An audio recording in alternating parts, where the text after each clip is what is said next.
సిద్ధార్థ్ కన్న తండ్రి హత్య కేసుని రీఓపెనింగ్ చేయించి విజయానంద్కి ఊహించని షాక్ ఇచ్చిన మంజు. అసలు ఇదంతా ఎలా జరగబోతుందనేది ఈ వీడియోలో తెలుసుకుందాం. వీడియో నచ్చితే తప్పకుండా లైక్ చేయండి. 11 గంటల్లో పరిష్కారం. అష్టమంగళ కాలజ్ఞాన జ్యోతిష పీఠం, కల్కుట్టి పంజులి భూతరాయ ఆరాధకులు రాఘవేంద్ర గురూజీ. 3 గంటల్లో స్త్రీ పురుష వశీకరణ చేయగల స్పెషలిస్ట్. భార్యాభర్తల మధ్య గొడవలు, కోర్టు కేసు, భూమి సమస్యలు, వ్యాపార సమస్యలు, ఇచ్చిన డబ్బులు తిరిగి రాలేదంటే అన్ని సమస్యలకి 11 గంటల్లో పరిష్కారం. నమ్మకంతో ఫోన్ చేయండి, పరిష్కారం పొందండి. Phone number 9108079552. విజయానంద్ అసిస్టెంట్ అయితే ఇక గనాకి ఫోన్ చేస్తాడు. సార్, మీకు ఒక ముఖ్యమైన విషయం చెప్పాలి. పేపర్లో ఇది ఎవరు వేయించారని మీరు కన్ఫ్యూజన్లో ఉన్నారు కదా.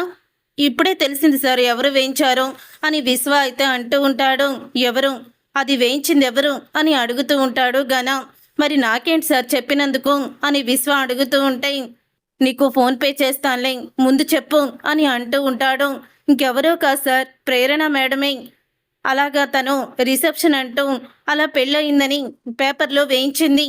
అందరి ముందు తను కూడా ఒప్పుకుంది అని అనగానే కోపంతో రగిలిపోతూ ఉంటాడు గనా. అయితే ఈ ప్రేరణ మామూలుది కాదు, ఆవలిస్తే పేగులు లెక్క పెడుతుంది, ఇంత దారుణానికి ఒడికడుతుందా అని అంటూ ఉంటాడు గనా. అయితే ఏమైందిరా అని అడుగుతూ ఉంటుంది ఈశ్వరి. ఏమైందేంటమ్మా, ఆ ప్రేరణే పేపర్లో వేయించింది అని అంటూ ఉంటాడు గనా. ఆ మాట విని ఈశ్వరి అయితే, ఇదేంట్రా ఈ ప్రేరణ ఇంతకీ తెగిస్తుంది అని అంటూ ఉంటుంది ఈశ్వరి. ఇంతలో రాజశేఖర్ అయితే వస్తాడు. ఇదిగో ఈయనగారు కూడా ఆ పేపర్లోది చూసి పాపం కూతురికి విషయం చెప్దామని బంగారపు గొలుసు బొకే తీసుకొని మారువేషంలో వాళ్ళ ఇంటికి వెళ్ళాడు అని అంటూ ఉంటాడు గనా. అయితే అవునా, అసలు ఏంటండి మీరు, ఎందుకు వెళ్ళారు? వెళ్ళొద్దని చెప్తున్నాను కదా, వాళ్ళకి మీకు సంబంధం లేదంటే మీరెందుకు వెళ్తున్నారు అని ఈశ్వరి అడుగుతూ ఉంటుంది. అప్పుడు ఇక రాజశేఖర్ అయితే, నేనేమి ప్రేరణ తండ్రిగా వెళ్ళలేదే, అక్కడ కంపెనీకి సంబంధించిన ఒక సెక్రటరీగా వెళ్ళాను అంతే తప్ప ప్రేరణ కన్న తండ్రిగా వెళ్ళి నేను నీ కన్న తండ్రినమ్మా, నీకు బహుమతి ఇవ్వడానికి వచ్చాను అని చెప్పి నేను ఇవ్వలేదు కదా, మీరెందుకు అలాగ కంగారు పడిపోతున్నారు అని రాజశేఖర్ అంటూ ఉంటాడు. చెప్పింది కదా ప్రేరణ 2.0 అని, అది మొదలు పెట్టేసింది, త్వరలోనే మీకు కూడా నేర్పుతుంది బాగా అని అంటూ ఉంటాడు రాజశేఖర్. ప్రేరణ మమ్మల్ని ఏమీ చేయలేదు, అలాగే నిన్ను కూడా అందరి ముందు తన కన్న తండ్రిగా ప్రూవ్ చేసుకోలేదు అని అంటూ ఉంటాడు గనా. అయితే అప్పుడు ఇక గనా అన్న మాటకి, అది కూడా త్వరలోనే జరుగుతుంది, ముందు ముందు ఉంది ముసళ్ళ పండగ, మీ ఇద్దరికే కాదు అందరికీ కూడా, అదే ప్రేరణని ఇబ్బంది పెడుతున్న అందరికీ కూడా తను ఏ విధంగా జవాబు చెప్తుందో మీరే చూడండి అని అంటూ ఉంటాడు రాజశేఖర్. అయితే అప్పుడే రాజశేఖర్ మాటలు విని గనా అయితే షాక్ అయిపోతూ ఉంటాడు. ఇక గనా షాక్ అయిపోతూ ఇక వెంటనే ప్రేరణకైతే ఫోన్ చేస్తాడు. ప్రేరణకి ఫోన్ చేయడంతో ప్రేరణ ఫోన్ అయితే హాల్లోనే ఛార్జింగ్ పెట్టి తనైతే ఫోన్ లిఫ్ట్ చేయదు. అప్పుడే ఇక అక్కడే ఉన్న మంజు అయితే ఫోన్ రావడం చూస్తుంది. ఎక్కడ వెళ్ళిపోయింది, ఫోన్ కూడా వినపట్టం లేదా, ఈ గనాగాడు అసలు ప్రేరణకి ఎందుకు ఫోన్ చేస్తున్నాడు, ఇతనికి పని పాటు ఏమీ లేదా, ఎప్పుడు మా కుటుంబం మీద పడేడుస్తాడు అని అనుకుంటూ మంజు అయితే ఫోన్ లిఫ్ట్ చేస్తుంది.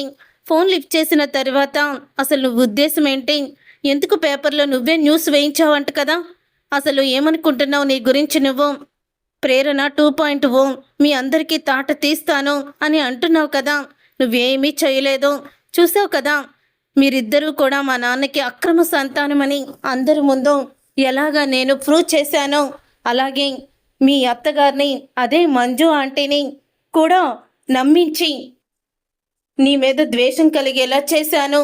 నిన్ను ఈ జన్మలో ఆ ఇంటి కోడలుగా ఆమె ఒప్పుకోదు.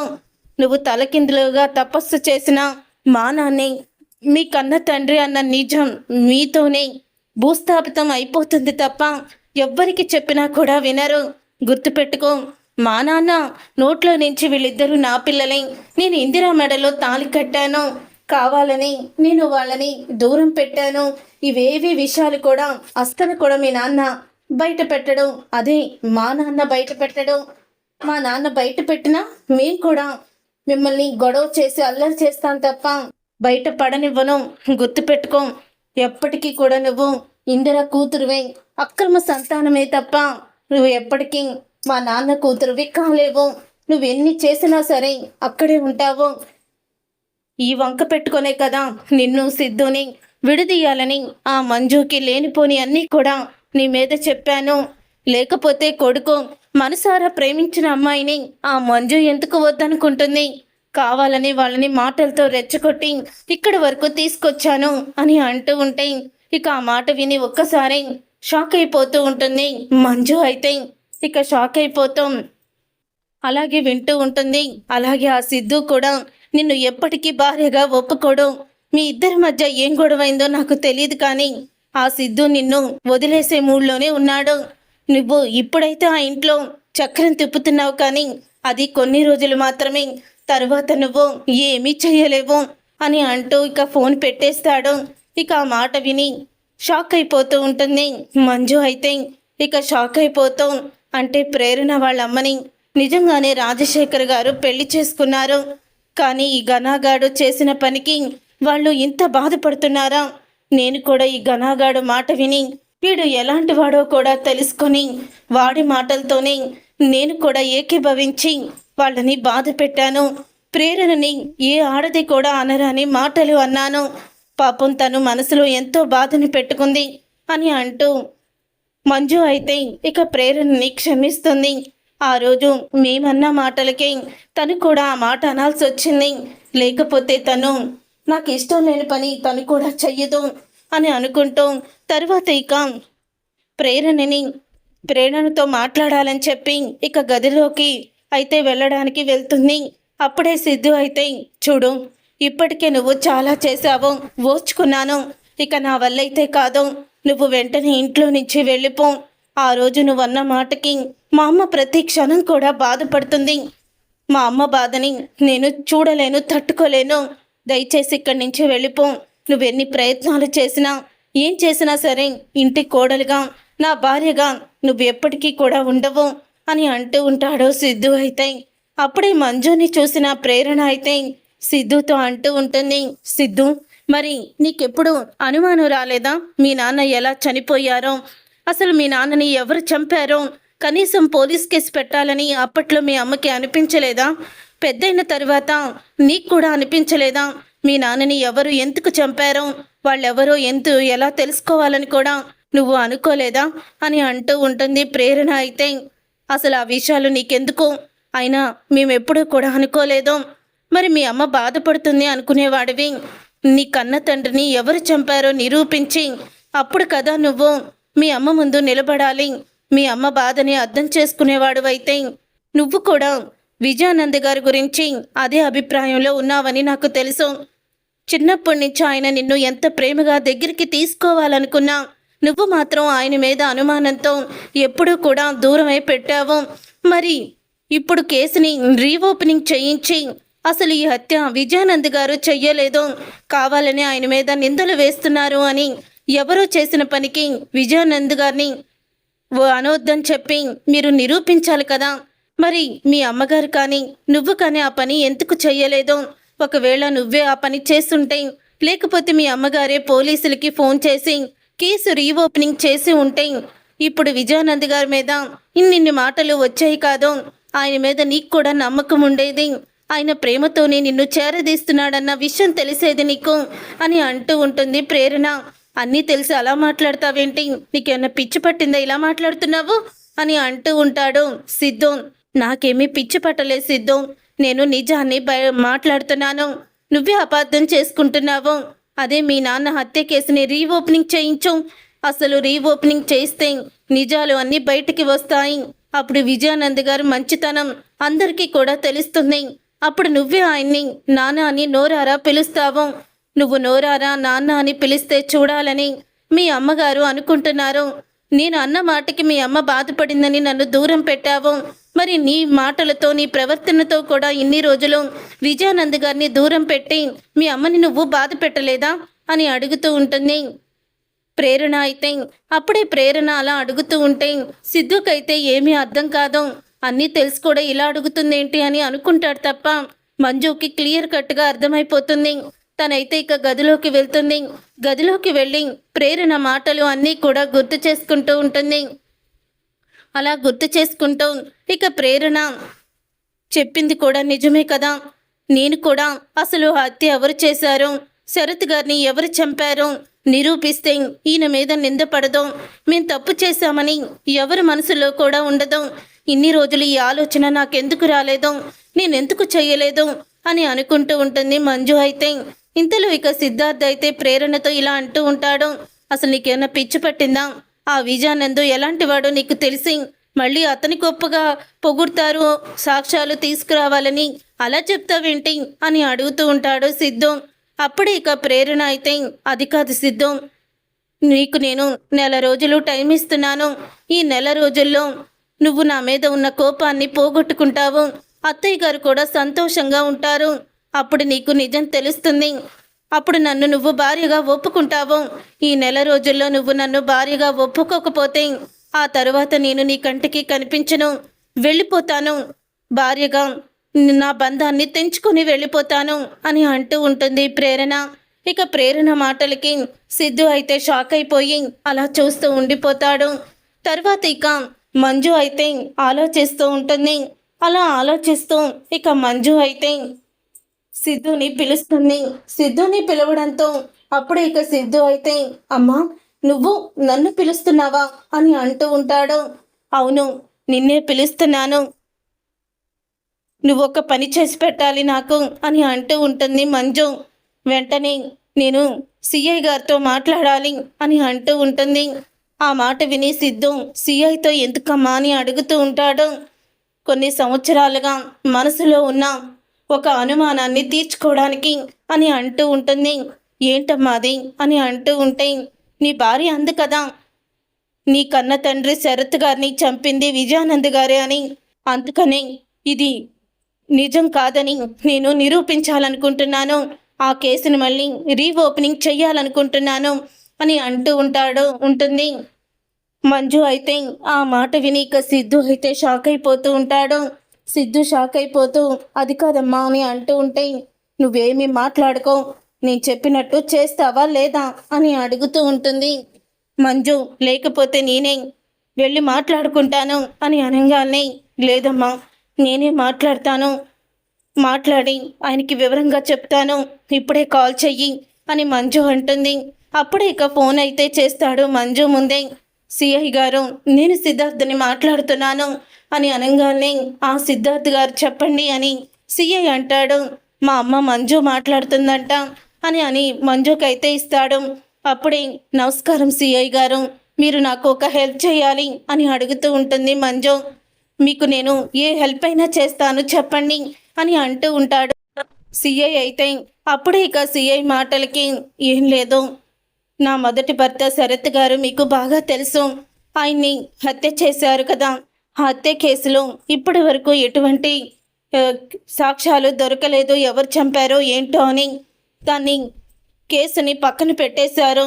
కానీ ఇప్పుడు ఆ కేసుని మీరు రీఓపెనింగ్ చేయాలి అని అంటూ ఉంటుంది మంజు. అయితే ఇక ఆ మాట విని, ఏంటి మేడం మీరు చెప్పేది అని అంటూ ఆశ్చర్యపోతాడు. అవును సార్, ఇప్పుడు ఆయన ఎవరు చంపారో నాకు క్లారిటీగా తెలియాలి, అందుకని మీ హెల్ప్ అడుగుతున్నాను, చెప్పండి సార్ అని అంటూ ఉంటుంది మంజు. సరే మంజు గారు, తప్పకుండా ఆ కేసు మళ్ళీ రీఓపెనింగ్ చేయిస్తాను. ఒక ఇన్స్పెక్టర్ అయితే కొత్తగా మన ఊరికి ఛాతి తీసుకొని వచ్చాడు. అతను చాలా టాలెంట్ పర్సన్, ఇలాంటి కేసులు ఎన్నో ఛేదించాడు. ఇలాగే సంవత్సరాల క్రితం హత్య జరిగి పక్కన పెట్టిన కేసులని చాలా ఇంట్రెస్ట్గా అతను డీల్ చేస్తాడు. అతన్ని మీ దగ్గరికి నేను పంపిస్తాను అని అంటూ ఉంటాడు సిఐ అయితే. చాలా థ్యాంక్స్ సార్, వీలైనంత త్వరగా ఇదంతా కూడా జరిగిపోవాలి అని మంజు అయితే అంటుంది. ఇక మంజు అన్న తర్వాత తప్పకుండా అని ఫోన్ పెట్టేస్తాడు సిఐ. ఇంతలో సిద్ధు అయితే, ఇప్పుడు ఇవన్నీ ఎందుకమ్మా అని అంటూ ఉంటే, లేదు, అన్ని నిజాలు బయటికి వస్తాయి, అప్పుడు నా భర్త విజయానందం ఏ తప్పు చేయలేదని నువ్వు కూడా నమ్ముతావు కదా, ఇన్ని సంవత్సరాలు నీ మనసులో ఉన్న అనుమానాలు అన్నీ కూడా పటాపంచలైపోతాయి అని అంటూ ఉంటుంది మంజు. నా మనసులో ఉన్న అనుమానాలు కాదమ్మా, నిజం బయటికి వస్తే నువ్వు తట్టుకోలేవేమో, నువ్వేమైపోతావని నాకు భయమేస్తుంది అని అంటూ ఉంటాడు సిద్ధు. అయితే మనసులో అనుకుంటూ ఉంటాడు. తర్వాత ప్రేరణ దగ్గరికి వెళ్తాడు. ప్రేరణ దగ్గరికి వెళ్ళి, ఈరోజు నువ్వు చేసిన పనికి మళ్ళీ ఏం జరిగిందో తెలుసా, అని అంటూ ఉంటే, ఏముంది అత్తయ్య గారు మీ నాన్న కేసుని రీఓపెనింగ్ చేయమనిచ్చారు అంతే కదా అని అంటూ ఉంటుంది ప్రేరణ. ఇక ఆ మాట విని ఒక్కసారే సిద్ధు షాక్ అయిపోతూ, అంటే మా అమ్మ వినాలని నువ్వు అలా చెప్పావా అని అడుగుతూ ఉంటాడు. అవును, మీ నాన్న మీ అమ్మగారు వింటున్నారని నేను అలా చెప్పాను, ఎందుకంటే నిజాలు బయటికి రావాలి కదా అని అంటూ ఉంటుంది. మా అమ్మకి నిజం తెలిస్తే తట్టుకోలేదు అని చెప్తూ ఉంటాడు సిద్ధు. అలాగని ఒక హంతకుణ్ణి పక్కన పెట్టుకొని ఎన్ని సంవత్సరాలని ఆవిడ ఆయనతో ఉంటుంది, ఆవిడకి కూడా నిజం తెలియాలి కదా. మీ కన్న తండ్రిని చంపిన వాడికి గురించి బయట పెట్టాలని మీకు లేదా అని అడుగుతూ ఉంటుంది ప్రేరణ. అయితే నేనేమో ఆ మాట అన్నానని మీ అమ్మ బాధపడిపోతుందని మీరు అంటున్నారే, మరి కన్న తండ్రిని చంపిన వాడిని ఎదురుగానే ఉంటే మీ అమ్మకి తెలియకుండా మీరు కూడా కప్పిపుచ్చుతున్నారు, ఇదెక్కడి న్యాయం అని అడుగుతూ ఉంటుంది ప్రేరణ. అత్తయ్య గారికి అన్నీ అర్థం కావాలని నేను ఇదంతా చేశాను అని చెప్తూ ఉంటుంది. అప్పుడే ఇక సిద్ధు అయితే నువ్వు చాలా పెద్ద తప్పు చేశావు అని అంటూ ఉంటాడు. నేను తప్పులే చేస్తాను, నువ్వు మాత్రమే అందరికీ అన్ని విధాలా సహాయపడతావు, సరేనా? నా గురించి నిజం తెలిసినప్పుడు అప్పుడు మాట్లాడుకుందాంలే సిద్ధు, ఇప్పుడు ఇవన్నీ ఎందుకు అని అంటూ ఉంటుంది ప్రేరణ. అయితే తర్వాత ఇంకా మంజు అయితే ఇంకా హాల్లో కూర్చొని ఎదురు చూస్తూ ఉంటుంది. ఇన్స్పెక్టర్ వస్తాడని సిఐ ఫోన్ చేసి చెప్పడంతో అప్పుడే ఇక విజయానంద్ అయితే, ఈరోజు నా రాశి ఫలాలు చాలా బాగున్నాయి మంజు, ఈరోజు నేను ఎప్పుడూ లేని ఆనందంగా ఉంటానంట, ఈరోజు అలాగే నాకు షాక్ అయ్యే విషయాలు కూడా తెలుస్తాయని దీంట్లో రాసింది, అవేంటో తెలుసుకోవాలి అని అంటూ ఉంటాడు విజయానంద్. అప్పుడే మౌనంగా ఉన్న మంజుని చూసి, ఏంటి మంజు అంత మౌనంగా ఉన్నావు, ఏం జరిగింది అని అడుగుతూ ఉంటే, ఏమీ లేదు, ఏం జరగలేదు అని అంటూ ఉంటుంది ఇక మంజు. అయితే ఇక మంజు అన్న మాటలకి ఏం లేదంటావేంటి, అలా ఉన్నావు కదా, ఎవరి గురించో ఎదురు చూస్తున్నట్టున్నావు అని అడుగుతూ ఉంటాడు. అప్పుడే ఇక ఇన్స్పెక్టర్ అయితే వస్తాడు. ఇన్స్పెక్టర్ని చూసి విజయానంద్ అయితే షాక్ అయిపోతూ ఉంటాడు. ఇదేంటి ఇన్స్పెక్టర్ వచ్చారు, ఏం జరిగింది అని అడుగుతూ ఉంటే, ఏమీ లేదు, ఒక పని మీద ఆయన్ని పిలిపించాను అని అంటూ ఉంటుంది మంజు. ఈ పని మీద, ఏం పని మీద, నేను చెప్తాను మావయ్య గారు అని ప్రేరణ అయితే వస్తుంది. అదే సిద్ధు గారు కన్న తండ్రి ఉన్నారు కదా శరత్ గారు, ఆయన ఎలా చనిపోయారో, ఆయన హత్యకి గల కారణమేంటో, మళ్ళీ కేసుని రీఓపెనింగ్ చేయించబోతున్నారు అత్తయ్య గారు అని అంటూ ఉంటుంది ప్రేరణ. అయితే అప్పుడు అది విని విజయానంద్ ఒక్కసారే షాక్ అయిపోతూ ఉంటాడు. ఏంటి మంజు ఇదంతా, అంటే నువ్వు ప్రేరణ మాటల్ని నమ్మి నా మీద అనుమానంతో అని అంటూ ఉంటాడు. శరత్ అయితే, లేదు, ప్రేరణ మాటలు నమ్మి నేను ఇదంతా చేయడం లేదండి, మీ మీద పడ్డ మచ్చని చెరిపేయాలని అనుకుంటున్నాను, తను మీ మీద వేసిన నిందని చెరిపేయాలని, సాక్ష్యాలతో సహా మీరే తప్పు చెయ్యరని, మీలాంటి మంచి వ్యక్తులు ఎప్పుడు కూడా తప్పు అనే చేయదని నిరూపించాలని అనుకుంటున్నాను, అందుకని రీఓపెనింగ్ చేయడానికి ఇన్స్పెక్టర్ని పిలిపించాను. ఈ ఇన్స్పెక్టర్ అయితే చాలా టాలెంట్ పర్సన్ అని చెప్పారు. హలో ఇన్స్పెక్టర్, మీకు కావాల్సిన డీటెయిల్స్ అన్నీ కూడా ఈ ఫైల్లో ఉన్నాయి, దయచేసి త్వరగా ఈ కేసుని ఛేదించండి, మీరు ఇలాగ రీఓపెనింగ్ చేసిన కేసుల్ని తక్కువని తేల్చేస్తారని, న్యాయం చేస్తారని సిఐ గారు మీ గురించి ఎంతో గొప్పగా చెప్పారు అని అంటూ ఉంటుంది మంజు. అయితే అవును మేడం, మీకు 1 వీక్లోనే అసలు ఇతన్ని ఎవరు చంపారో, ఇతని చావుకి కారణమేంటో మొత్తం నిజాలన్నీ కూడా బయట పెడతాను అని అంటూ అతనైతే ఫైల్ తీసుకుంటాడు. ఇక విజయానంద్ గుండెల్లో గుబులు పుడుతుంది. ఇదేంటి, ఎప్పుడు లేంది మంజు ఇంత సీరియస్గా మళ్ళీ కేసు రీఓపెనింగ్ చేయిస్తుంది, అసలు ఏం జరగబోతుంది అని చాలా కంగారు పడిపోతూ ఉంటాడు విజయానంద్. అయితే ఇక ఇన్స్పెక్టర్ అయితే, అవును మీరేంటే అలా కంగారు పడుతున్నారు, కేసు రీఓపెనింగ్ అనేసరికి ఇంతకీ మీ మీద ఏదో నింద అంటున్నారు, ఆ నింద ఏంటి అని అడుగుతూ ఉంటే, ఏం లేదు ఇన్స్పెక్టర్ అది అని అంటూ ఉంటుంది ప్రేరణ. నువ్వు ఆగమ్మా, నేను చెప్తాను కదా, నేనున్నాను కదా, నేను చూసుకుంటాను అని అంటూ ఉంటాడు విజయానంద్. అయితే ఏమీ లేదు, ఎవరూ కాదు, ఆ శరత్తో చనిపోయింది నా స్నేహితుడే అని అంటూ ఉంటాడు విజయానంద్. అయితే అంటే మీరు మీ స్నేహితుని భార్యని పెళ్లి చేసుకున్నారా అని అడుగుతూ ఉంటాడు ఇన్స్పెక్టర్. అవును, మా మంజు అనుకున్నట్టే ఈ కేసుని త్వరగా ఛేదించండి, త్వరగా ఎవరు హత్య చేశారో పట్టుకోండి. కొంతమంది ఇన్స్పెక్టర్లు వచ్చారు కానీ ఇప్పటి వరకు ఫలితం లేదు అని అంటూ ఉంటే అందరూ ఈ కేసుని ఎందుకు వదిలేశారో తెలియదు కానీ నేను మాత్రం వదలను అని చెప్పి ఇన్స్పెక్టర్ అయితే అక్కడి నుంచి వెళ్ళిపోతాడు. చూసారుగా ఫ్రెండ్స్, రాబోయే కథలో ఖచ్చితంగా ఇలాగే జరగబోతుంది. మరి కేసు రీఓపెనింగ్తో విజయానందం హత్య చేశాడన్న విషయం బయటపడబోతుందా అనేది రాబోయే కథలో తెలుసుకుందాం. వీడియో నచ్చితే తప్పకుండా లైక్ చేయండి.